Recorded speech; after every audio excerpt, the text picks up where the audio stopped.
Oh, good morning, good afternoon, dear colleagues. My name is Oliver Mundy. I'm going to be hosting this webinar. Today we have a very interesting topic. It's about targeting. The title of this webinar is Targeting the Poor, Spatial Analysis in Project Design.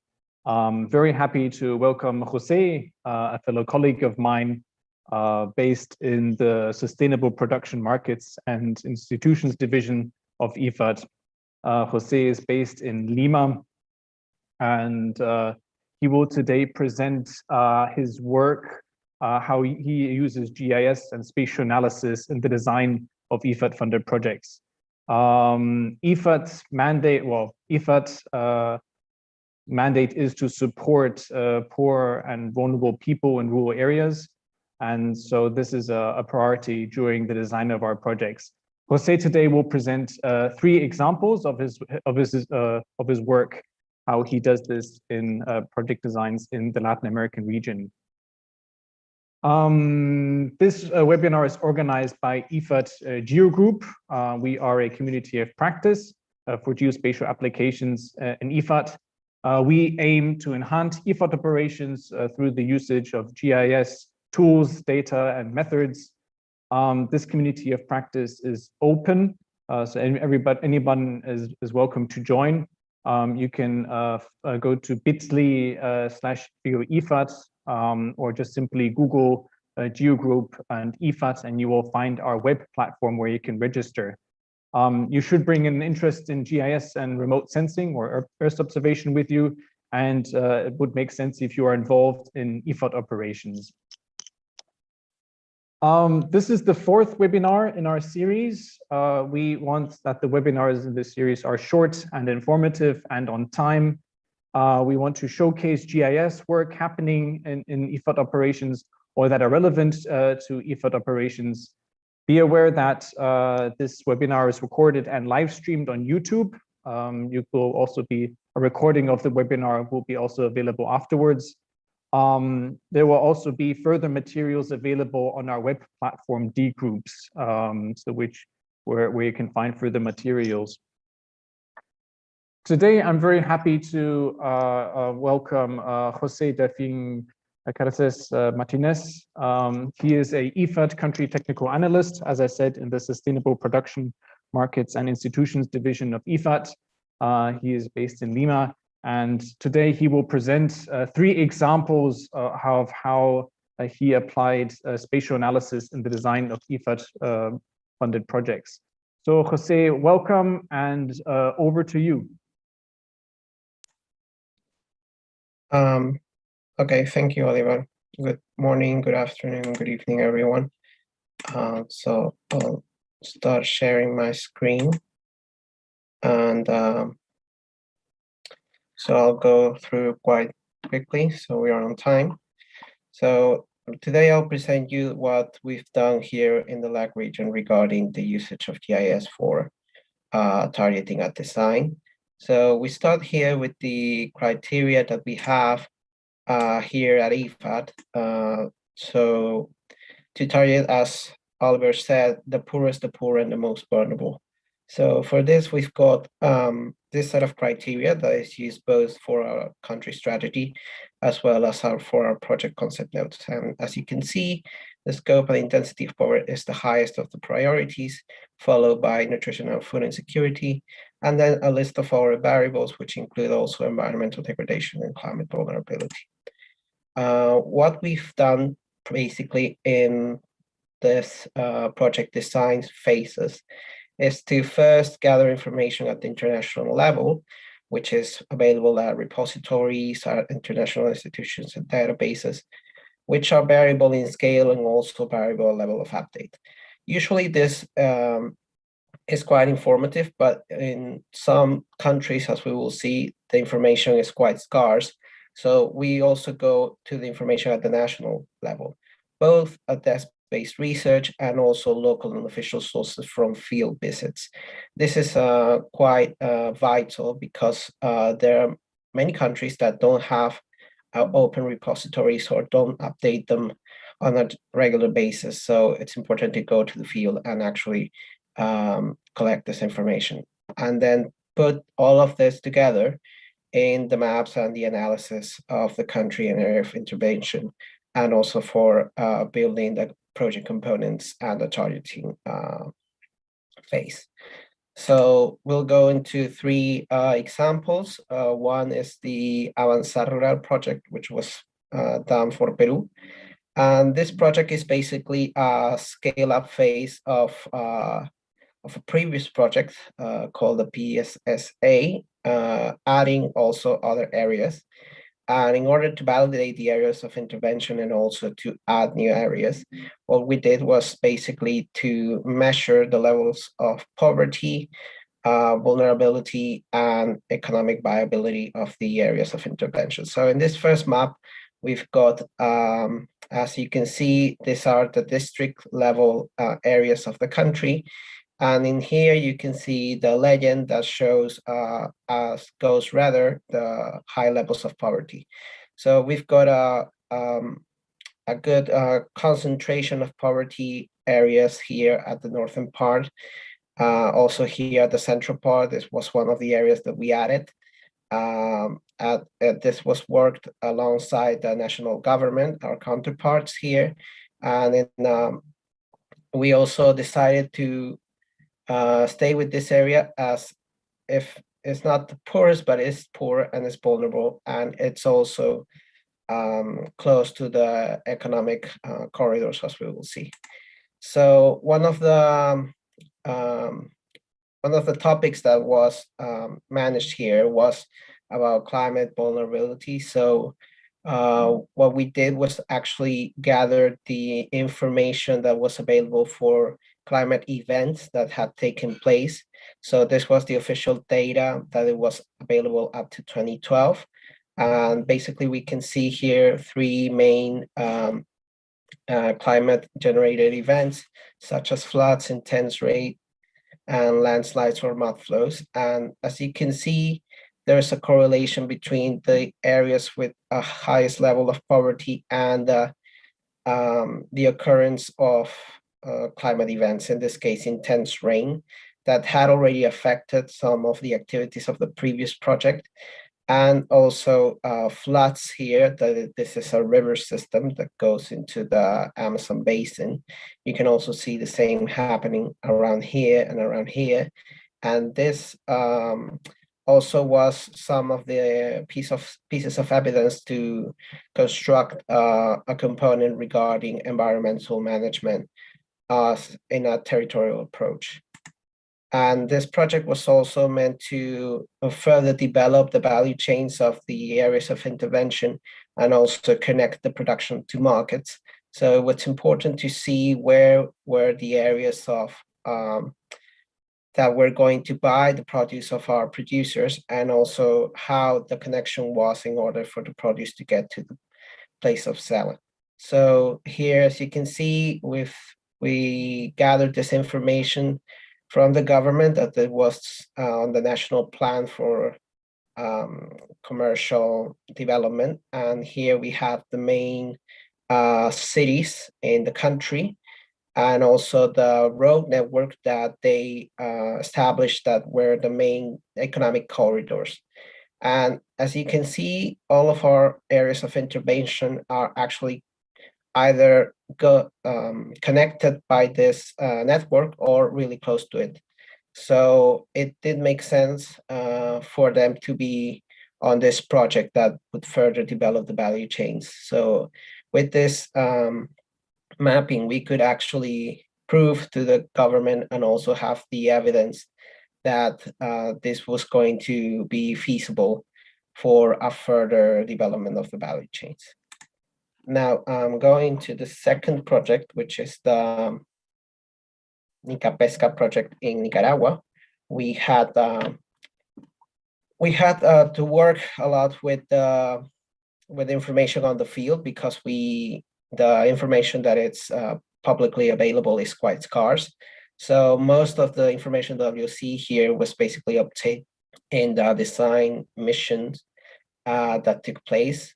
So this was a lot of work between the PD team members, the project delivery team members, the national government, the regional government, and the territorial governments for indigenous people.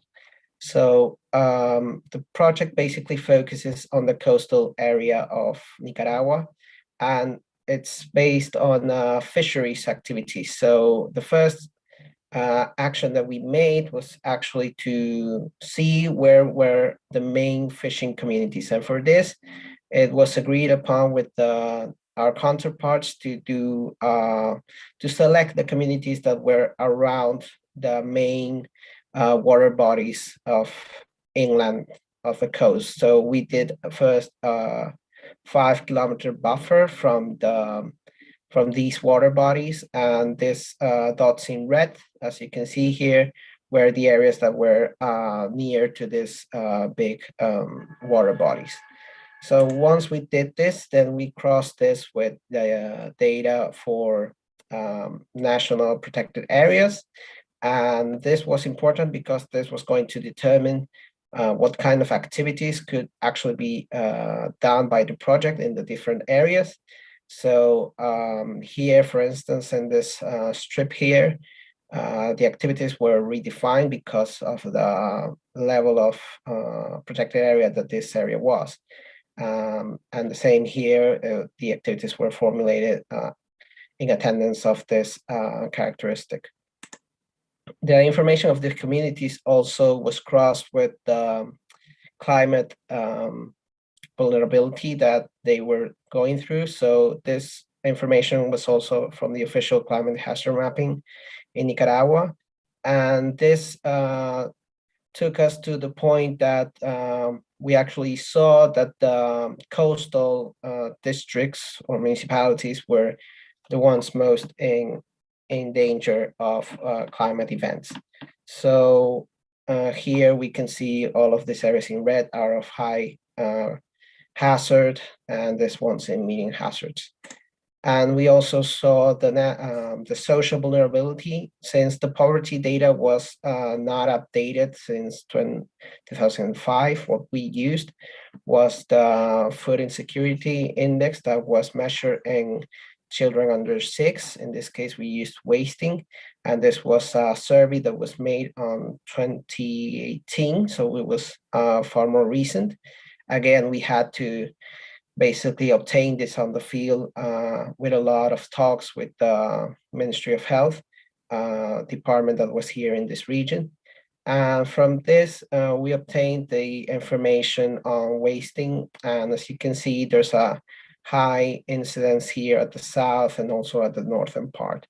And if you've seen the 4 maps, you will have seen that the southern area is just as vulnerable and in need of an intervention as the northern area. And this was visible by doing this mapping, because at first the Nicaraguan government was just considering the northern area. But once we did this work and we showed this same process in the work that we were doing together, then it was decided that it was more important to have both of these areas. And finally, for the Argentina case and the PROSAF project, one of the main problems in Argentina is the scarcity of information regarding rural areas. And it's really outdated. And since there's been a agricultural census, but it's not published yet. So it was very difficult to obtain data for rural areas. So what we did was basically based ourselves on the last census that took place, that it's 2010, but the scale of the area really helped, because the scale used here is a scale called the radial census, which is quite detailed. And as you can see here, the main hypothesis at first was that the northern area was the concentration of poverty, and hence most of the projects in Argentina have based here. However, when we do the mapping at this scale, we can see that there's actually pockets of poverty in different provinces of the country, not just the northern part, although it is concentrated at the north. it's also spread out through the country. And the same goes for food insecurity index here. So it's more concentrated at the north, but you can see it happening also here in the central part, and even some areas here close to Buenos Aires, which is the capital. So once we had these pieces of information, what we did was to cross them both and have these areas that could show where could a possible intervention take place aside from the northern part of the country. And this also was an important piece of evidence and argument to make the case for a national strategy and a national intervention for this project.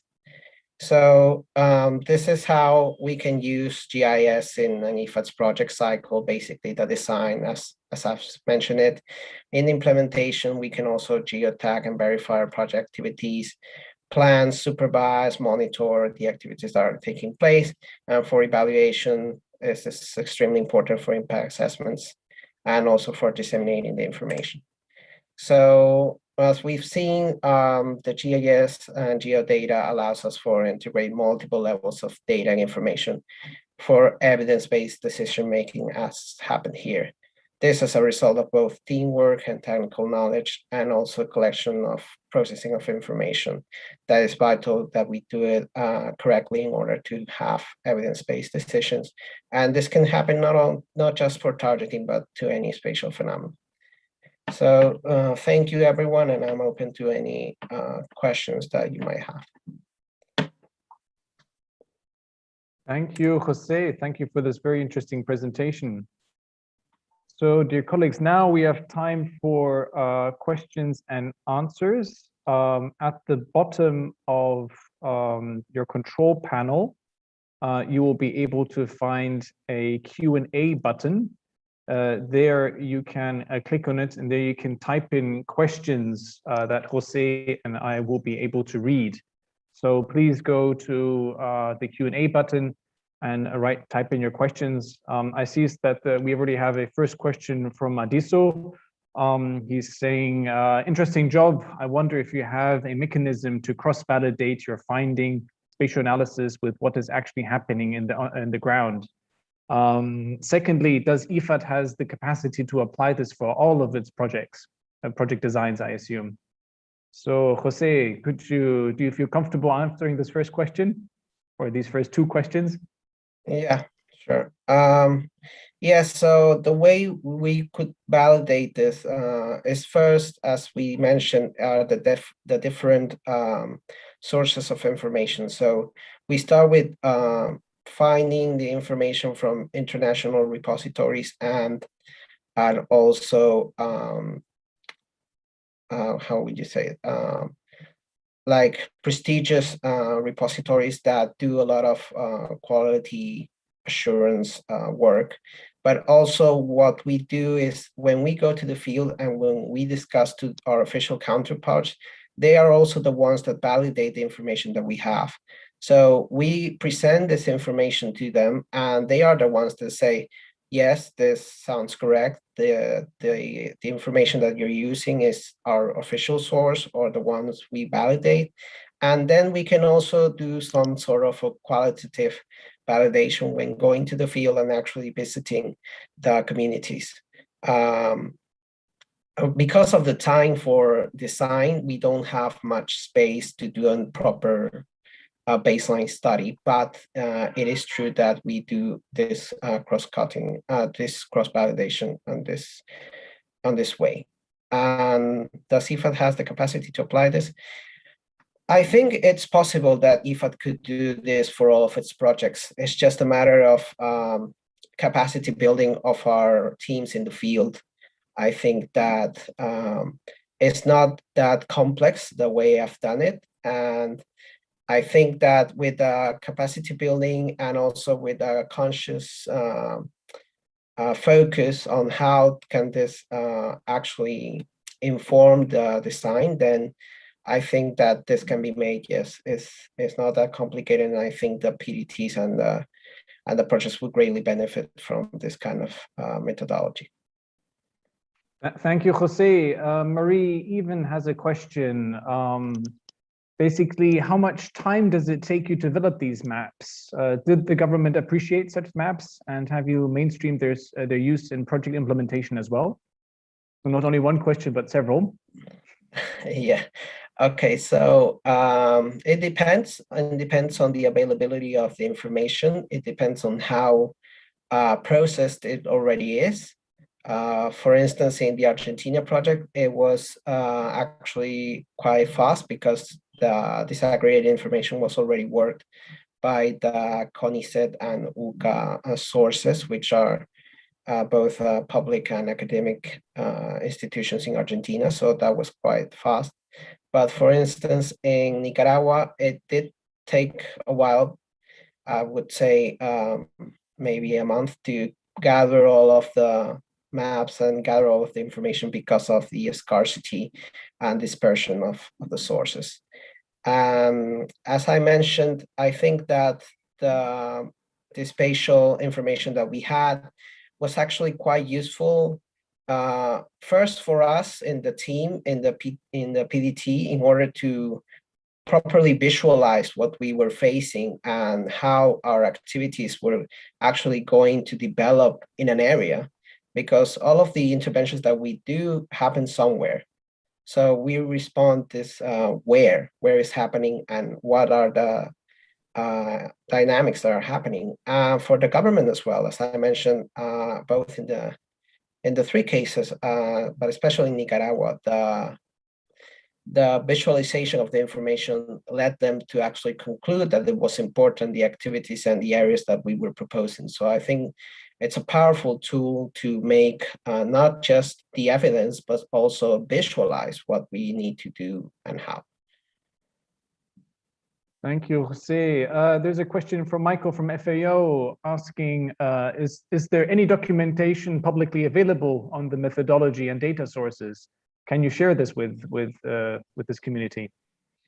Okay, so we're basically in the process right now of processing and standardizing the methodology that we've used. So that's on the line. We're developing it.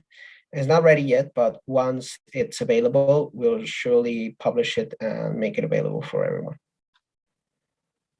Excellent. Then there's a question from Guyo that got 2 likes, which I will take now.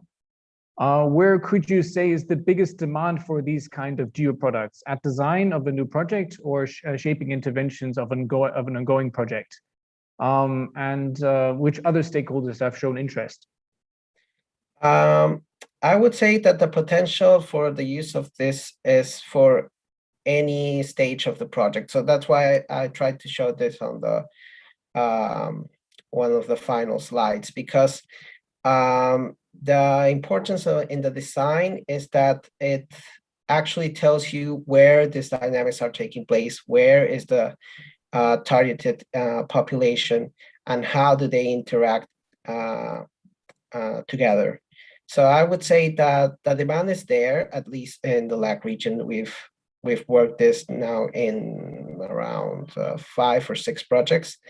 And also from the counterparts, I would say that the national government usually is not thinking spatially, is not thinking on maps. They basically use tables, they use spreadsheets, but once you show them how this can be actually visualized on the map, then they are totally convinced of their importance and their relevance. But for the other stages of the project, this can also work. It can greatly help the interventions, the monitoring, and also the impact assessments. And as I think this will be shown also in the series that the GeoGroup is doing. Thank you, Jose. We have many questions, so we can still answer a couple of them, but let's keep the answers nice and short. There is a question from Anouk that got 3 likes. Also a question on data. Which tools did you use to collect the data in the field? So did you collect the data yourself, or was the data given to you, Jose? No, I would say that well, in these 3 cases, the data was already made, so it's a secondary source if that's what you're referring to. But is the difference, I would say, is that it was not publicly available for most of the cases. So if you search for public institutions or international repositories, you wouldn't find that information. So you had to actually go to the field, talk to the officials, convince them that this was going to be used in an official source, that it was going to be confidential, that you weren't going to publish this openly, and that it was going to actually be of usage of them and actually to be beneficial of them. And you could gather primary sources of information, but as you say, the scale and the time to do it does not allow that. So it's all secondary, but a lot of it from the field itself. No, excellent. There's a lot of great literature that you're undigging here. A question from Shaswati, what does this cost? Do you have any idea what this would cost to do such an analysis for project design? It's really cost efficient now that you think about it, because I think the main expenditure would be on staff time, because it does take some time, and the expenditure that you would make when doing a design mission or a project concept note mission. But otherwise, almost, I would say nearly all of the information, you can have it from the international or the national sources. No? And if you would need some primary data collection, you could do maybe a sample of a survey when doing the design mission. So I would say it's really cost effective when you put it on money, yeah. Excellent. Then there's a question from Paul Mendy, which got 2 likes, saying, what capacity and plans does IFAD have across its decentralized hubs and offices to promote the use of GIS in its project? I would say that we've done quite a lot of initiatives, and all of them are being shown in this webinar series. We already have the GeoGroup, which is a gathering of all of the technical specialists that IFAD has, and also other specialists that are interested in developing spatial information. And that, yes, there's a lot of room for improvement. And I think that, as I said, if there's a capacity building strategy, then we could have this across the regions. Thank you, Jose. I see there are some detailed questions, more requests on the type of analysis you've done. Don't know, I'm not sure if we can do it in this format. Then there are also more questions on capacity building. Here's one you can answer. Is it possible to have the map in an interactive format, for example, Google Earth? Yes, it's possible to do this on a GeoPortal and visualize a platform, yes, like Google Maps or our WebGIS service. Yes, it's completely possible. But because this was used mainly for developing the design documents and the document that would support the projects, then it was not made. But yes, it's completely possible to do that. Then there's some more questions on IFAD's internal capacity to do this type of assessment. Here, just maybe one out of the box from Sarah on citizen science. So I guess this is basically people reporting something to a database. Do you think this could be also used in IFAD designs? Yes, I think it's quite possible that can be used, not just for design, but especially for the actual implementation. And there are a lot of community strategies that are used for gathering and constructing spatial information, like the talking maps, the gaming dynamics for gathering spatial information. And these are quite useful also for a detailed scale of analysis. So as I say, I see it more happening on the implementation when you already have the areas defined, specifically which communities. With them, you can actually work maybe cultural heritage sites, also productive areas that have not been mapped officially, like community roads and a lot of things that can happen from citizen data. So yeah, the potential is huge there. No, thank you, Jose. Our time is up. This webinar format is supposed to be short and concise. I see that there are 18 more questions. I will share these questions with Jose, and Jose will, if there are questions or if you have, we'll get back to you. Or you can also, if you haven't written your question in the chat, in the Q&A box, you can also contact him directly. You can see his email address here on this slide. Thank you very much for attending today's session. Our next webinar will be in 2 weeks. It's going to be, the title is Fighting Fires with Rice Paddies in Sierra Leone. This is a GIS study we did well, in Sierra Leone, where we could prove that, that farmers have shifted away from slash and burn practices and are now focusing on growing rice in paddies. So if you want to hear more about this study and the methodology and the analysis used, then please join us in 2 weeks. Thank you very much and have a very good day. And thank you again, Jose. Thank you. Thank you.